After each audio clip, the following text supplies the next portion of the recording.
Imagine this. Every morning when you wake up, someone just hands you $100. They hand you exactly $100. And you can spend this 100 on anything you want, but there's just one catch. At the end of the day, whatever you don't spend disappears forever. No savings, no carryover, it's gone. So you have one day, spend it however you'd like to. What would you do? What would you do with that $100 if someone gave it to you every single morning? You'd probably want to spend that cent very intentionally on something that matters, something meaningful. You definitely wouldn't throw it away, burn it, or waste it on something meaningless. But guess what? You actually receive something much more valuable than money every single day: your attention. Yet, how often do you spend your attention on things that don't matter at all? I've been doing this for years, mindlessly scrolling social media, jumping between apps, distracted by news, drama, comparison, gossip, things that left me empty, frustrated, and exhausted. Every single day, I threw away my most precious currency without even realizing it. I would wake up in the morning, scroll social media. Before going to bed, scroll social media. Family drama, get involved, try to help. Try just do my best to try to help them see the other side. Try to start a business. The day after, start a different business. Get a job, want to leave the job. Read a book, read 2 chapters, read another book. And just more and more attention just being thrown away everywhere and just not focusing. The most detriment thing to my attention is social media. Here's a brutal truth that changed my life. Where your attention goes, your life flows. And I'm sure you've heard this quote. It's a very popular quote. Think about that. Your attention shapes your reality. It shapes your relationships, your health, your wealth, your peace, and your happiness. If your attention constantly goes toward meaningless distractions, social media, shallow conversation, negative news, we all know what's going on in the news, comparing yourself to strangers, then your own life naturally becomes shallow, stressful, and exhausting. Imagine going on social media and you don't do it consciously, but subconsciously our minds are programmed to just compare. Why don't I have this amount of money, this car, this successful business, this look, this weight, whatever it is? But we subconsciously compare ourselves to others. So imagine every single morning, boom, pop up on your phone. And even if it's not as soon as you wake up, most of the times as soon as we wake up, an hour later, whatever, boom, consume 10 minutes. Okay. At lunch, boom, consume 10 minutes. Right before bed, boom, consume another 10 minutes. I'm saying 10 minutes to be nice here, an hour, whatever. Just comparing. What does that do to our brain? Weeks, months, years. We've hit the mark where we're over 10 plus years that social media has been around. So this is neural programming our brains, our neuroplasticity, and all this kind of stuff going on in our mind. It's programming. What does that do to us? Think of it like this. It's like watering weeds instead of flowers. Now imagine that you have a garden, right? And you're just watering the weeds and you're just ignoring the flowers. And then you're wondering, why does the garden look so terrible? Why does the garden look like that? Even though we've been focusing strictly on the weeds. And here's another analogy that I like. Your attention is like water and your life is like a garden. So your attention is water, your life is the garden. Wherever you pour your attention, those areas grow stronger, healthier, and more vibrant. But if you waste your attention watering the weeds, distraction, negativity, envy, drama, your garden, which is your life in this analogy, becomes overwhelmed by the weeds, choking out the good things you're trying to grow. So imagine that, right? All the good stuff in your life, right? You want it to grow, but you're just focusing on the negative, the social media, the comparison, all the things that we now consciously are aware that is causing us problems. But we keep watering them, right? We wake up in the morning, check our phone. That's watering the negativity. That's watering the bad stuff, right? We indulge in a drama conversation with family because we want to help them, because we feel like we can heal this situation, which we can't. Where do you think your life's going to go, right? You're just focusing on the weeds. If your life isn't where you want it to be, I guarantee your attention isn't either. I realized that those 10 years that I struggled the most and suffered in mental health and anxiety and addiction and all that kind of stuff. And if you looked at my attention, it was all in those classic things. All the classic things you can even imagine, right? Drugs, alcohol, women, just everything else, friends, noise, just noise. And then, of course, social media, the fear game, the comparison game. And now that my life, the last 5, 6, 7, 8 years have been massively transformed, I reflect on where the attention is now. Meditation, journaling, reading, growing, being quiet, silent. Yeah, summer process. How can we take action? Like what can we do? So that's the information. What can we do with it, right? Well, when I finally decided to take back control of my attention, everything shifted, right? The first thing, I regained clarity and focus. So that's the number one thing. Once you take back attention, the number one thing you get is you gain clarity on what's going on. And you get focused, which is key. When I stopped wasting my attention on things like endless scrolling, celebrity drama, or just pointless arguments online, my mind suddenly felt crystal clear. It was like cleaning dirty glasses and seeing clearly for the first time. You ever do that? If you're wearing glasses like during the summer, or if you just wear glasses every day, or for me, when I play hockey, I have a visor. That visor gets dirty and I clean it. It's like, holy moly, I can see so much. And I can only imagine people have glasses every day and they clean it, right? How clear they see. But that's like that with your life. When you just stop the scrolling, you stop indulging in the entertainment industry and Hollywood and all that kind of stuff. I knew exactly what mattered, and more importantly, what didn't matter. Because it's more important to know what doesn't matter than to know what does matter. That's a key here. Number 2, when I gained more attention, when I focused my attention on what mattered, I had more time and energy. And that is key, right? When you're dealing with mental health and you're dealing with anxiety and just comparison and all that stuff, you're exhausted. You have no energy to do anything. You feel like you have no time, right? You're running at 1,000 miles an hour. You're like, I have no time, yet I'm not doing anything that I really want to do, and I'm exhausted. So when you do all the things I'm talking about, you gain that time back, and you gain more energy, and you feel like you're getting more, and you're achieving more. It's wild. When you stop feeding distractions, you're left with more of your attention, your daily currency, to invest in your life, yourself, and your dream. I suddenly found myself with time to build a meaningful business, to read books that expanded my thinking, to deepen my relationships, and to focus on my mental and physical health.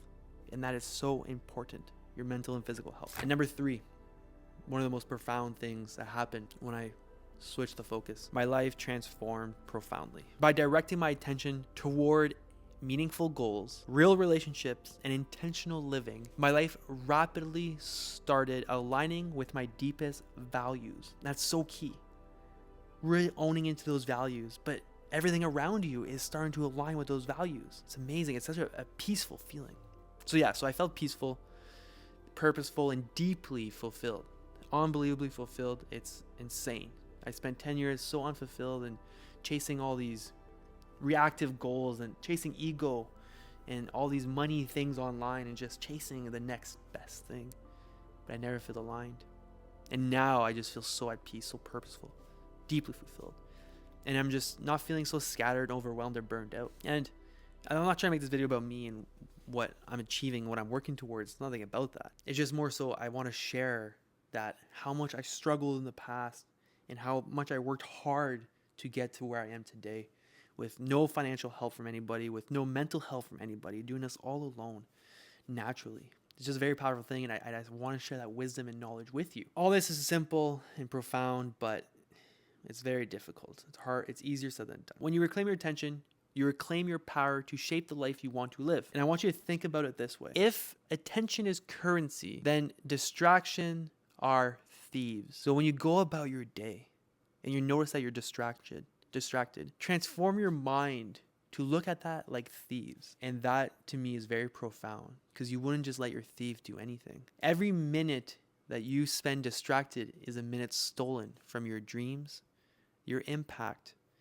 and your joy. Protecting your attention means protecting your life. Would you let somebody walk into your door with open doors and just come steal anything in your house? Would you let a thief just grab your wallet, grab your phone, and leave? Would you let a thief take anything in your possession every day? Would you sleep with the door open and just let a thief come in? Of course not. Of course we wouldn't. But that's what we're doing with our attention, right? When we're popping open our phone, we're allowing, come on thieves, take all my energy away.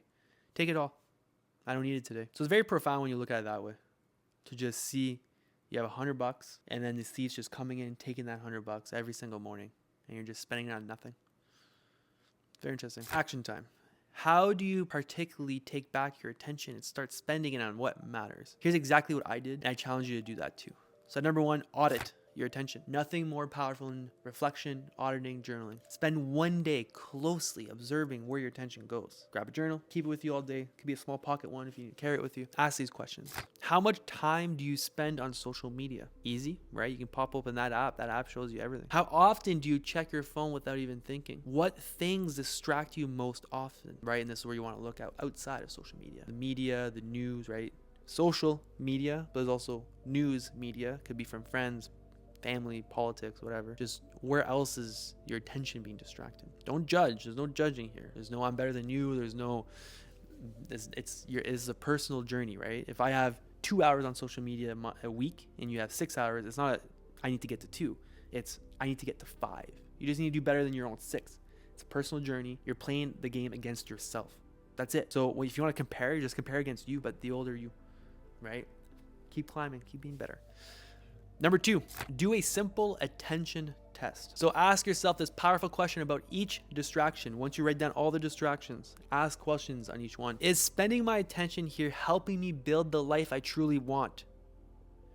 Or is it stealing from me?